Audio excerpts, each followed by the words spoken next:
Hello বন্ধুরা, welcome back to my channel. আমার চ্যানেলে তোমাদের সকলকে স্বাগত। সবাই কেমন আছো? আশা করছি ভালো আছো, আর আমিও ভালো আছি। তো দেখো, রান্না করতে করতে তো গ্যাস ফুরিয়ে গেছিলো রাতেবেলা। তো আজকে আমাকে কিন্তু গ্যাসে রান্না করতে পারছি না, আজকে আমার উনুনে রান্না করতে হচ্ছে।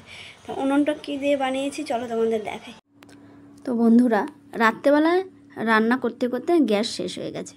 তখন কি করব, তখন হচ্ছে কিছু কাঠ ঘরে ছিল, সেই কাঠ দিয়ে রান্না করেছিলাম। সেই ভিডিওটা আর করিনি তোমাদের সাথে। দিয়ে সকালবেলা উঠে বাগান থেকে কাঠ ফাট সব কুড়িয়ে নিয়ে এসে রেডি করে রেখেছিলাম। সকালে যখন চা করছিলাম তখন আমি রান্নার জন্য মশলাটা আগের থেকে কষিয়ে রেখেছিলাম, যে দেরি হয়ে যাবে, ছেলেকে স্কুলে নিয়ে যাব। তো পরবর্তীকালে কি হলো, দেখলাম এত রোদ উঠেছে, আমার শরীরটা এত খারাপ লাগছে যে আমি আর স্কুলে ওকে নিয়ে যাইনি, কিন্তু ওকে আমি পড়তে দিয়ে এসেছি। পড়তে দিয়ে এসে যে রান্নাটা বসিয়ে দিয়েছি, আলু দিয়ে মশলা কষাচ্ছি। বেশি আলু দিইনি আমি যদিও। আর মাংসটা ধুয়ে নুন হলুদ আর দই দিয়ে ভালো করে মাখিয়ে নিয়েছিলাম।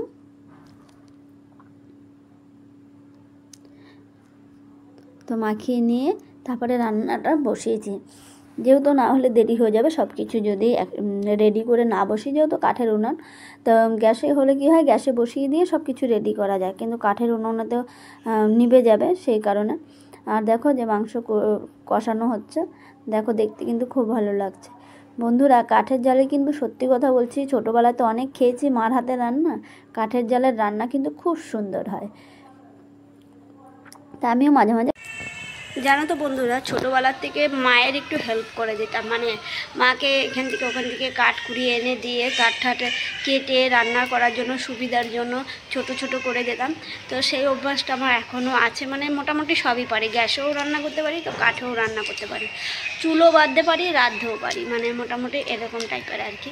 তো সবাই পারে, আমি একা না, অনেকেই হয়তো পারে। আর এখনও হয়তো অনেক মেয়েরাই আছে পারে না কাঠে রান্না করতে, বা চায় না, ভালো লাগে না। আমার কিন্তু কাঠে রান্না করতে বেশ দারুণই লাগে, খারাপ লাগে না।